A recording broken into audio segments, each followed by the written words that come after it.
Olá, pessoal, tudo bem com vocês?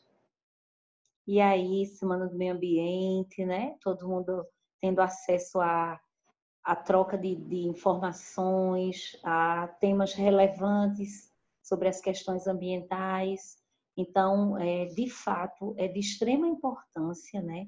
Que nós, não só na Semana do Meio Ambiente, mas em qualquer época que seja, nós estejamos sempre atentos a um diálogo sobre essas questões, né?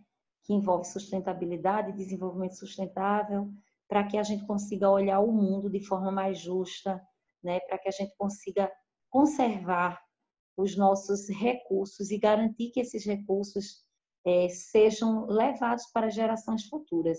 É esse o maior motivo de se comemorar a Semana do Meio Ambiente, né? Não só pelo meio ambiente, mas para que esse ambiente ele seja garantido para as próximas gerações, né? Não, as próximas gerações não serei eu, não serão vocês, mas serão os filhos de vocês, os netos de vocês. Então é importante a gente estar fazendo essa reflexão.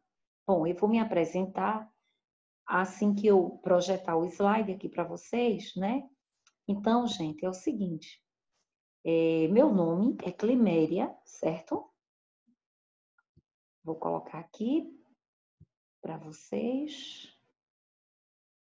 Bom, meu nome é Climéria, certo? Eu sou professora da educação básica, trabalho com alunos do ensino fundamental, do sexto ao nono ano, trabalho com formação de professores e sou bióloga. Só que eu não sou bióloga dessa bióloga de atuar. Já atuei há algum tempo, né? É, acho que logo quando eu me formei, em 2004, por aí, acho que foi 2004, minha primeira graduação, eu ainda trabalhei, né, com a questão da biodiversidade, trabalhei na parte de conservação de primatas, de mamíferos, mas aí depois eu me apaixonei pela educação e aí eu fui enveredar por essa área, né, do conhecimento, do levar conhecimento para os outros, do trocar conhecimento com os outros. E aqui estou eu hoje trocando conhecimento com vocês. Espero que vocês aproveitem essa palestra que eu fiz com muito carinho, né, especialmente para esse evento, e que vocês aproveitem da melhor maneira possível e que incorporem e tragam isso para a vida de vocês. Lembrem-se sempre que nós somos responsáveis, de forma direta ou indireta, com todas essas questões que envolvem o ambiente, né? E quando eu trago esse tema para vocês, que é a acidificação dos oceanos, um diálogo com o ODS 14, Vida na Água, é algo que tem extrema importância e que tem tudo a ver com o que vocês fazem, com as práticas que nós fazemos. Então, gente, prestem bem atenção. Eu falei aqui ODS 14. Isso é um nome talvez um pouco estranho para vocês, mas vocês vão entender lá na frente o que significa essa sigla ODS, ok?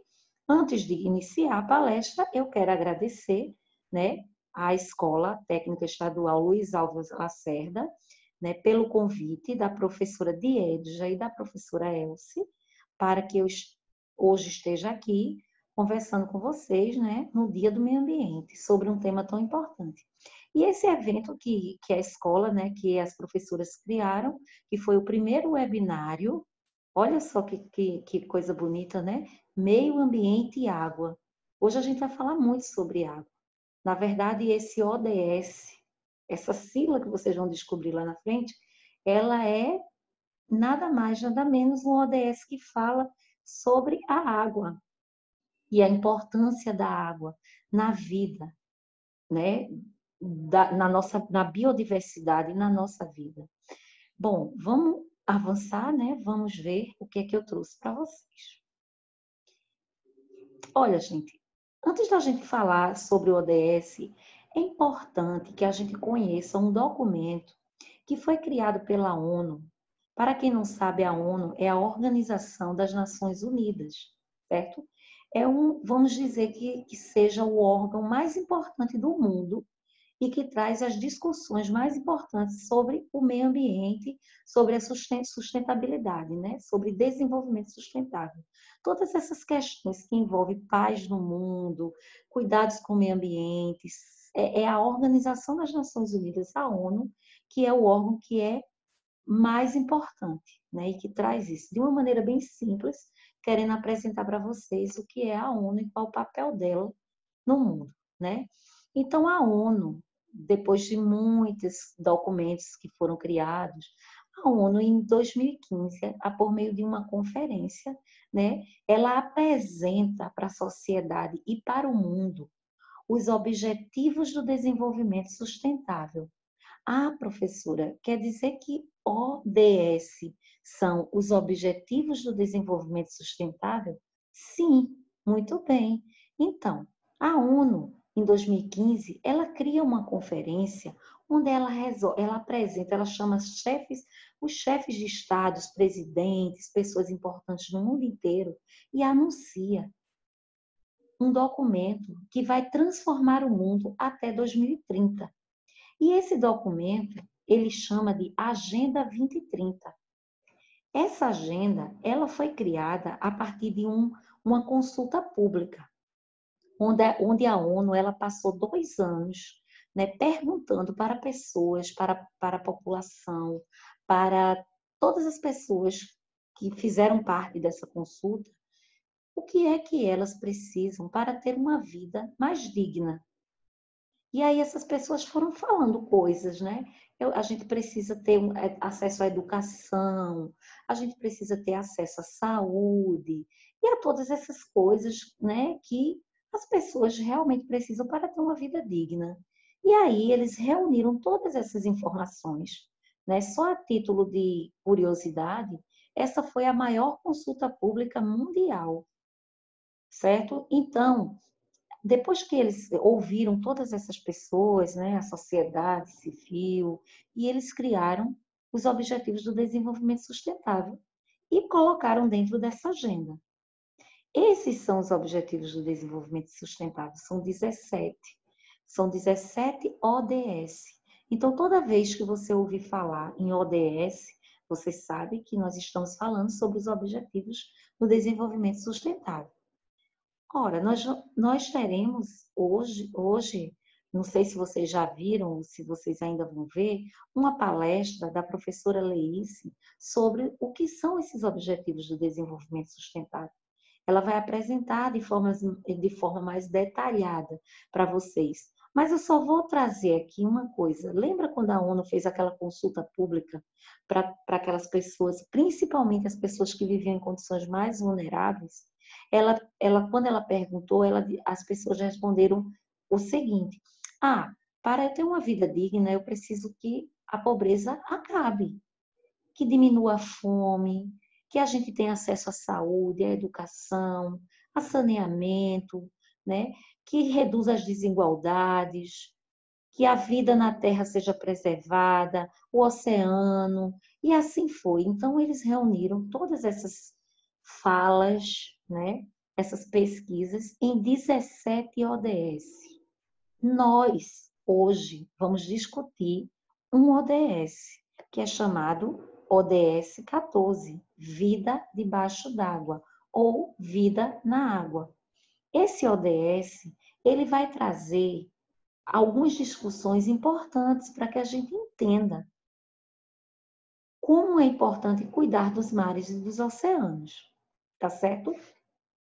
Mas eu não vou falar sobre todas as discussões que tem dentro desse ODS.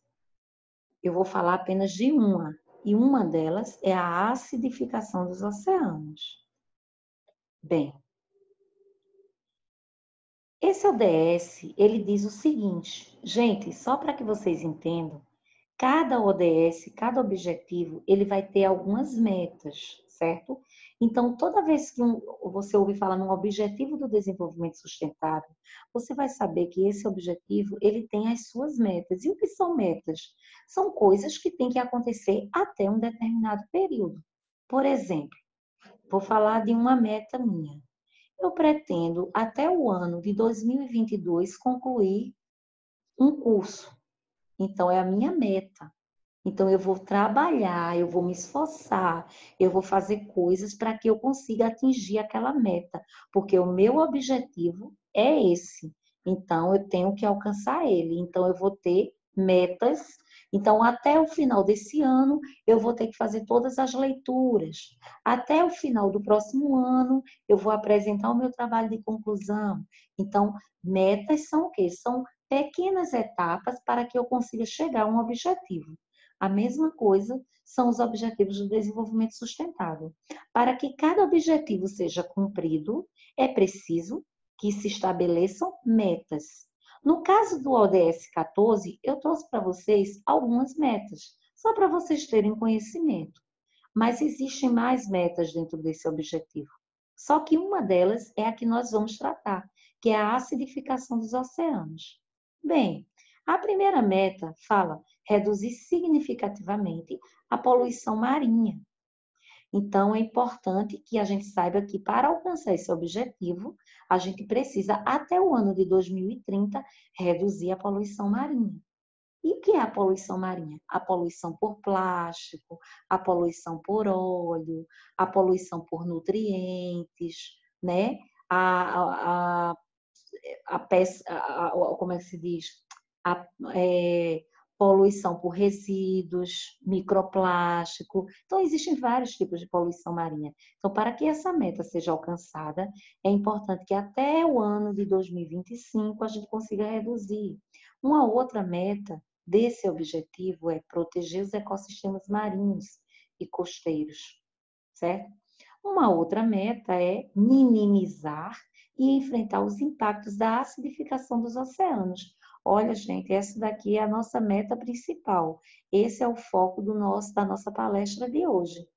E a última meta que eu trouxe para vocês, que é importante a gente também conhecer, né, é acabar com a pesca ilegal e destrutiva, ou seja, a sobrepesca, aquela pesca que retira do mar imensas quantidades de vida marinha e muitas vezes esses animais são desperdiçados, porque o que se quer é apenas uma ou duas espécies, né? Então, é importante a gente trazer essas discussões. Bom, vamos nos deter à meta 3, né, que fala sobre minimizar e enfrentar os impactos da acidificação.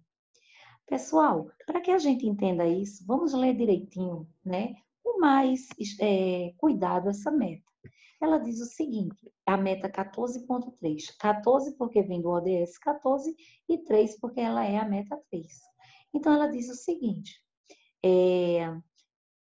minimizar e enfrentar os impactos da acidificação dos oceanos, inclusive por meio de reforço da cooperação científica em todos os níveis, ou seja, além de minimizar e enfrentar os impactos da acidificação, né, a gente deve contar também e apoiar todas as formas, né, de reforço científico.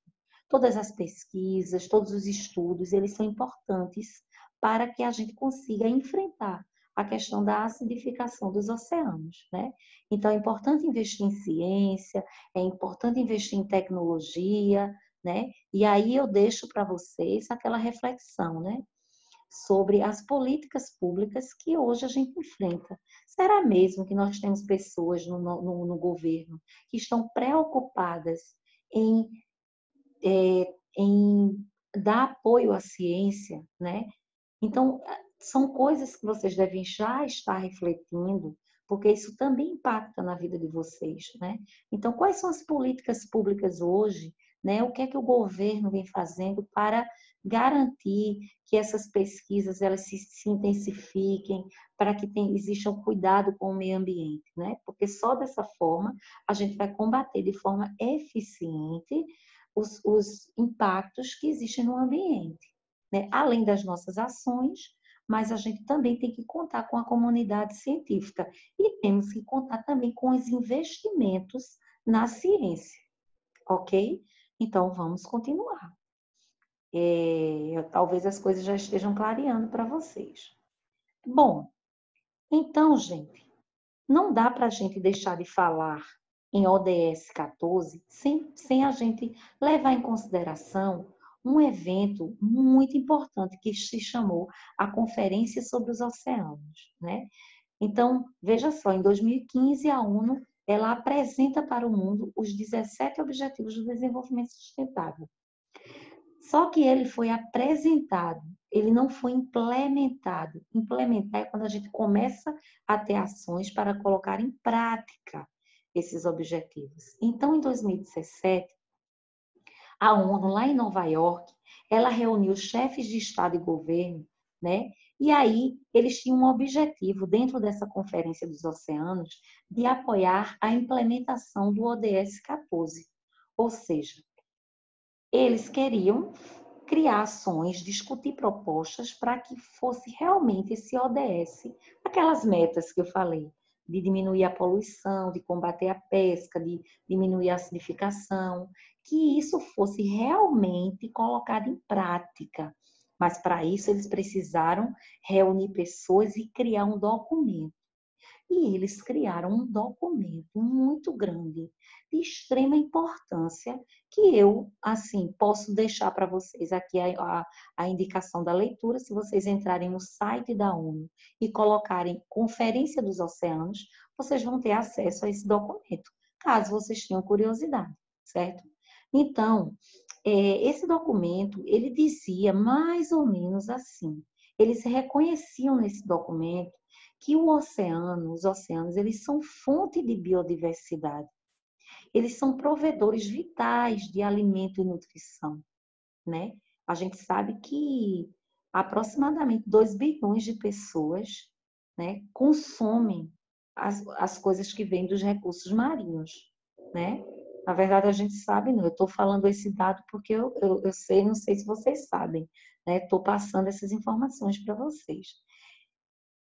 Esse documento, ele também reconhece que o oceano é fonte de turismo. E o oceano, ele é importante, pois ele regula o clima, por conta do ciclo da água. O oceano, ele fornece para a gente metade do nosso oxigênio, por conta do fitoplâncton, né, que vive ali, e que quando a gente pensa que o pulmão do mundo é a floresta amazônica, a gente se engana, porque, na verdade, o pulmão do mundo está nos oceanos, nos fitoplânctons. E olha, gente, que eu vou dizer para vocês que esses fitoplânctons que fornecem oxigênio para a gente, para que nós possamos respirar, inspirar o oxigênio, eles estão ameaçados pela questão da ação do homem no planeta.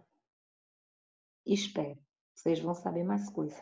Então, esse documento, ele reconhece que os oceanos têm tudo isso e muito mais. Os oceanos, eles são fontes de descobertas de cura de doenças, eles são o berço da biodiversidade, tem muitas coisas. Então, gente, é o seguinte, o que é a acidificação do oceano no meio disso tudo que eu falei?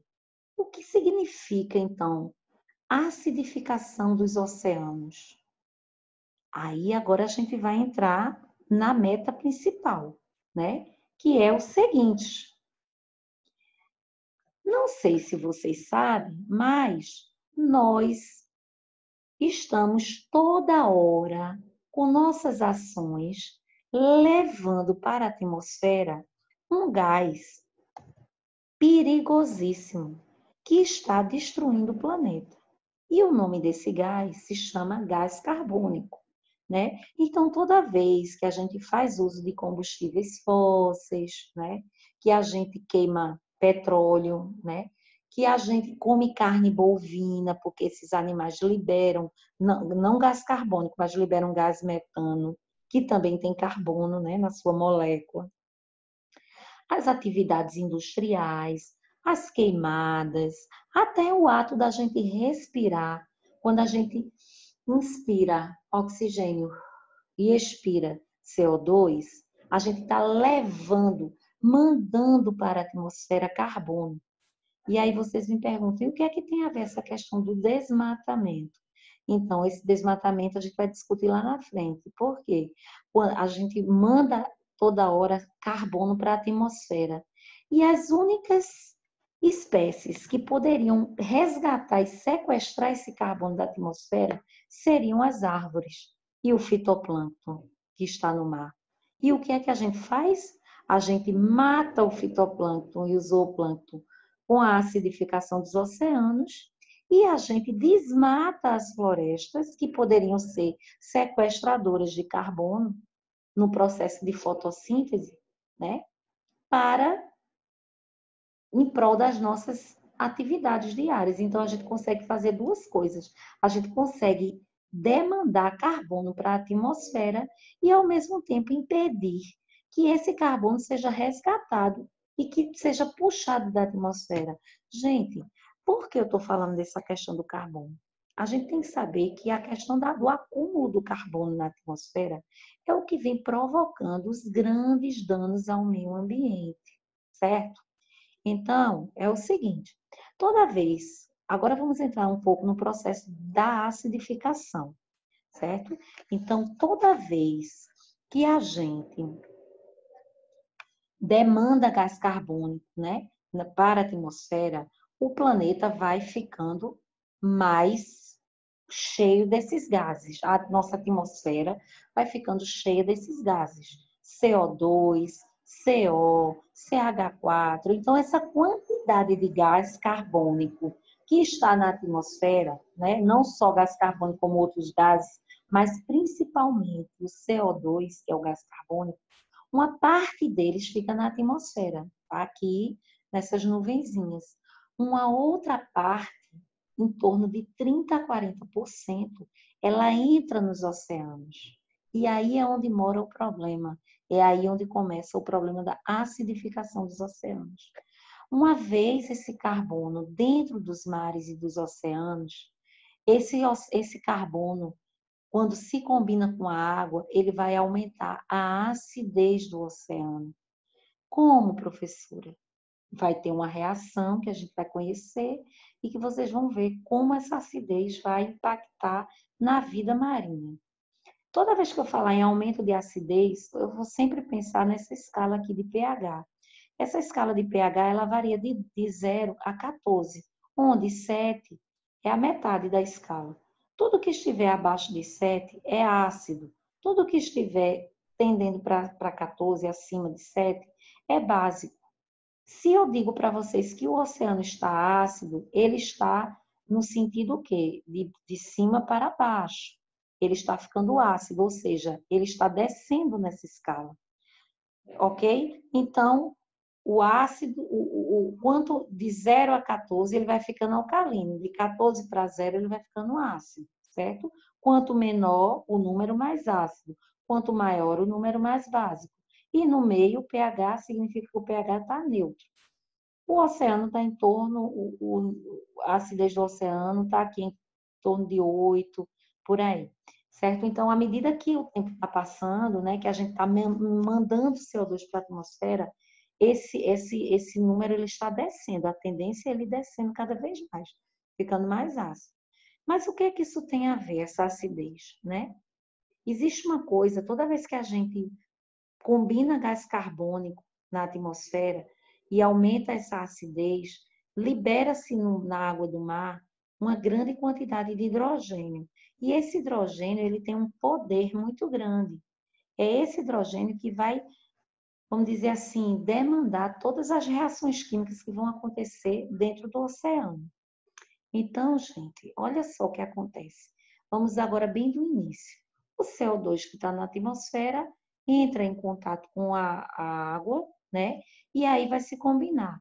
CO2 com água vai formar um ácido chamado ácido carbônico. Toda vez que esse ácido carbônico perde um hidrogênio, vai virando um outro composto. Como vocês estão vendo aqui, o bicarbonato, né? E aí, ó, tá bem pequenininho aqui, mas aí esse bicarbonato, ele perde outro hidrogênio e forma o íon carbonato. Esse íon carbonato na água, ele é muito importante. Por quê? Porque ele consegue se combinar com o cálcio, formando o carbonato de cálcio. E o que é esse carbonato de cálcio? Esse carbonato de cálcio ele é importantíssimo porque ele faz parte da construção da carapaça dos organismos que vivem no mar e principalmente dos recifes coralinos.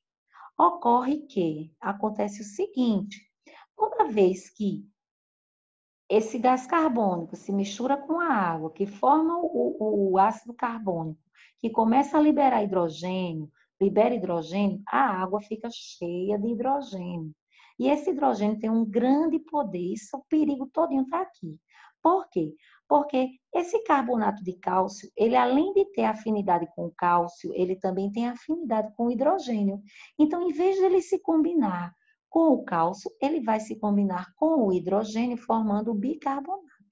Então, isso vai diminuir a formação do composto carbonato de cálcio, que iria fazer parte da carapaça dos organismos marinhos, né?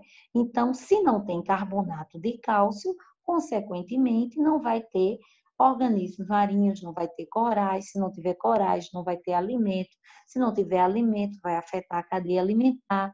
Então, é toda uma reação em cadeia. Então, vamos falar um pouco sobre as consequências desse efeito em cadeia, certo? Então, a história geológica, ela nos diz o seguinte, né?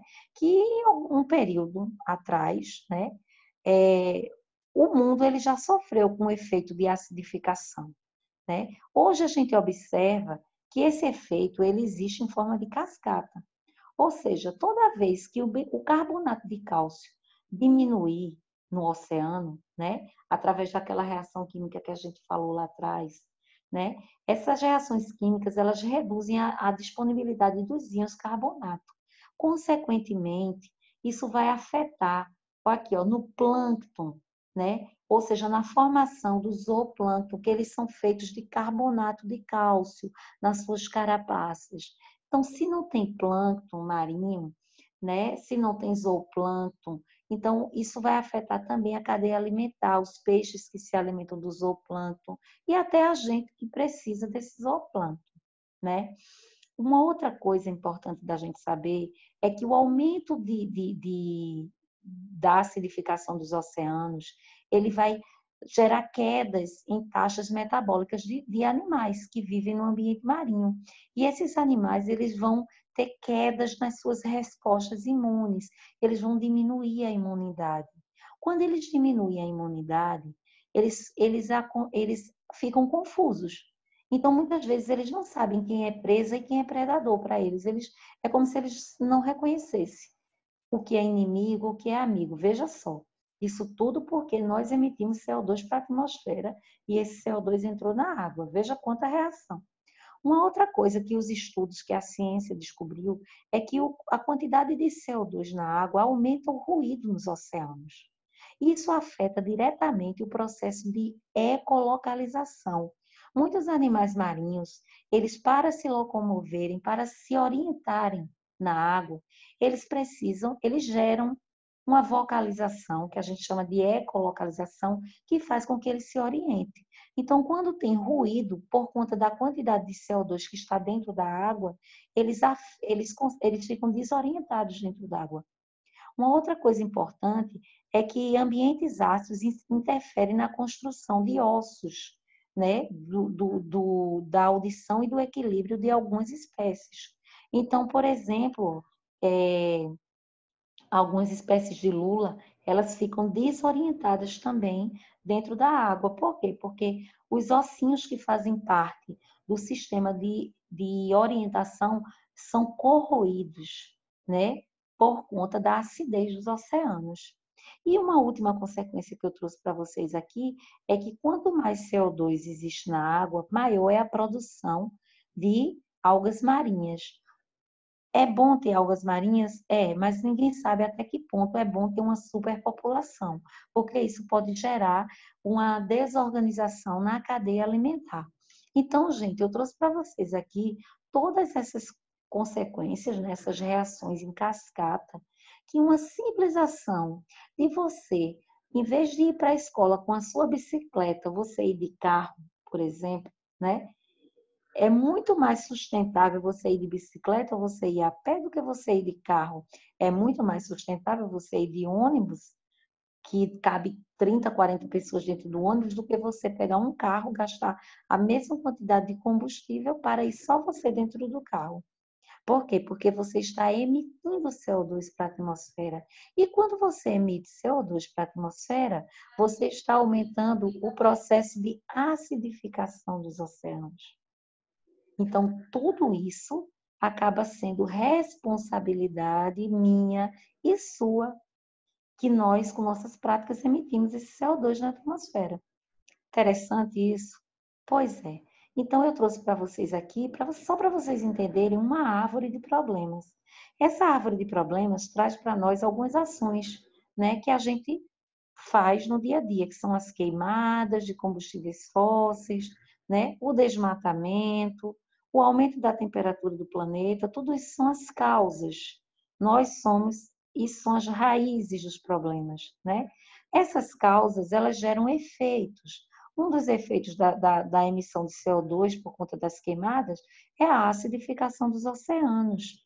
Um dos efeitos do desmatamento, né, é a questão de que de diminuir a captura do CO2 na reação de fotossíntese. Como vocês sabem, a planta ela usa o CO2 mais a água para produzir glicose e oxigênio.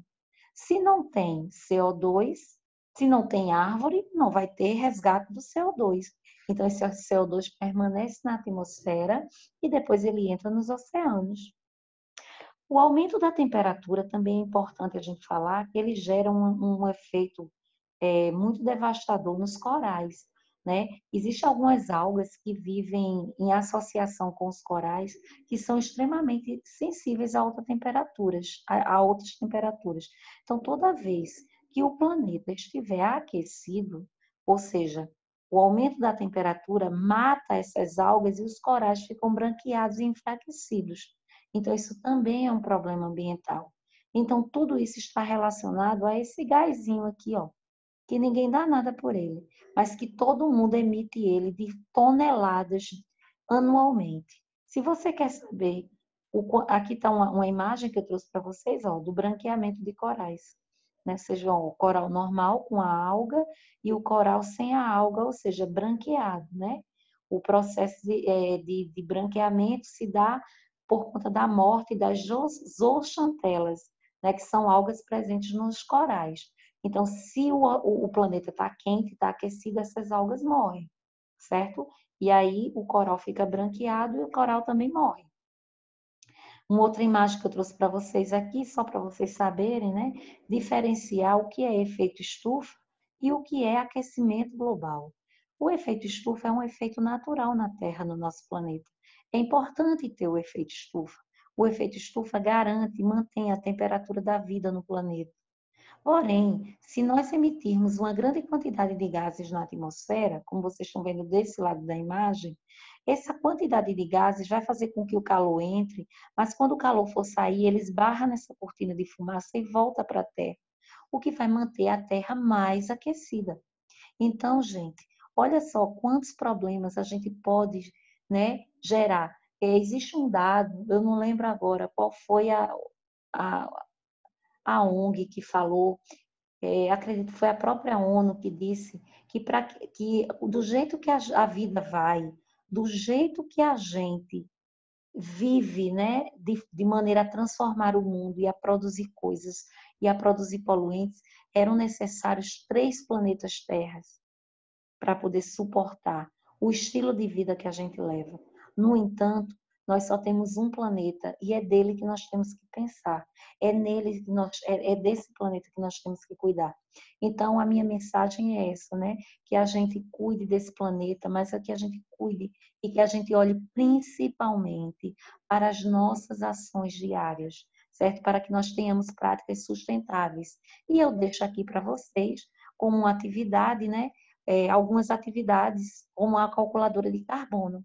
Você sabia que você pode calcular a quantidade de carbono que você emite na atmosfera? Você pode entrar nesse site daqui, coloca na internet, né? Calculadora de carbono. Aí você vai calcular a pegada do carbono. Quando você fizer esse cálculo, ele vai perguntar quanto de carro você usa, né? Quanto na sua casa, quanto você gasta de gás, né? Você vai para a escola de transporte público, quantas viagens você fez no ano? Você se alimenta de carne e tal? Aí ele vai fazendo várias perguntas e aí depois você bota, quero calcular agora. Aí depois que você calcular, aí ele vai gerar a quantidade de carbonos que você emite na atmosfera. Você vai ficar surpreso com a quantidade de carbono que você emite. Eu vou dizer, viu? Vai chegar em toneladas. Bom, o bom desse site é o seguinte, que embora você tenha calculado sua pegada de carbono e que você consiga identificar quanto de carbono você emite para a atmosfera, ele te dá uma possibilidade de você fazer uma compensação ambiental. Aí ele diz para você assim, plante tantas árvores. Então, pela quantidade de carbono que você emite nas suas práticas diárias, por ano você emite tantas toneladas. Então, eu te dou a sugestão de você plantar tantas árvores. E aí, quando você planta árvores, como eu bem falei, acabei de falar para vocês, a gente sabe que as árvores, através da reação de fotossíntese, fazem o sequestro do carbono. Então, façam a pegada do carbono, calculem e reflitam sobre as práticas de vocês. Um outro experimento que vocês podem fazer, que é bem interessante, né? E vocês podem, para saber realmente como o meio ácido corrói a carapaça dos organismos ricos em carbonato de cálcio, né? Os moluscos, os bivalves, os corais. Os corais têm a mesma constituição química da casca do ovo. Pegue um copo mais larguinho do que esse, coloque um ovo dentro e cubra ele com ácido, com vinagre de cozinha. Cubra e observe, vá fazendo seus registros, fotografando. Passe uma semana registrando isso. Depois você toca cobre com papel filme e depois, durante a semana, você vai tirando e colocando o dedo assim, tocando. Vejam o que vai acontecer. Depois vocês me contam o que vai acontecer. Vou deixar meu e-mail aqui, né, para vocês contarem para mim o que é que vocês viram. Eu quero receber e-mail de vocês. Um outro experimento aqui que eu fiz é um experimento um pouquinho mais complexo, mas não é tão difícil, não. Esse experimento você vai precisar usar fermento biológico, não é fermento químico, repolho roxo, né? E um balão e uma garrafa PET. Então, é basicamente assim. Você vai pegar, fazer um suco desse repolho roxo, só é pegar o repolho roxo e passar ele no liquidificador com água. Então, você vai fazer esse suquinho do repolho roxo. Aí você vai esquentar um pouquinho no micro-ondas, só um pouco, e você vai adicionar, sim, e precisa de açúcar também, esqueci de falar. E você vai adicionar nesse suquinho de repolho roxo açúcar, vai diluir e vai colocar um pouquinho de fermento biológico, uma colher mais ou menos de sopa. Então, uma colher de açúcar, uma colher de fermento biológico. Você vai pegar essa mistura, colocar aqui dentro, fechar a boca do balão, a boca da garrafa com o balão, agita um pouco e você vai observar que o repolho roxo vai passar dessa cor para essa cor. Então, você vai ver, não deixa a água muito quente, porque a água quente vai matar a levedura. E aqui o que vai ocorrer é o seguinte: a levedura vai fazer uma reação química que vai produzir CO2, e esse CO2, em contato com a água que está aqui, né, vai deixar o meio ácido. É a mesma coisa que acontece nos oceanos. Então, são duas opções de experimento, né? Essa daqui é mais simples, essa aqui é um pouco mais complexa, mas vocês vão ver que com o tempo esse balão vai inflar, e aí vocês tentem descobrir por que esse balão inflou, né? E por que esse meio ficou rosa. E aí vocês me contam, né, no e-mail. Gente, então eu vou finalizar aqui, vou dizer para vocês o meu e-mail, eu acabei não colocando, né, mas eu posso disponibilizar aqui, que é climeriaramalho@gmail.com. Então, vocês podem mandar perguntas, se vocês tiverem alguma pergunta sobre essa explicação. Eu espero que vocês tenham gostado. Agradeço a vocês a atenção, a compreensão, né? E espero que vocês experimentem, espero que vocês façam o cálculo da pegada do carbono de vocês, contem para mim, né, quantas árvores vocês precisam plantar e plantem essas árvores, tá certo? Um abraço para vocês, fiquem com Deus e muito obrigada pela atenção.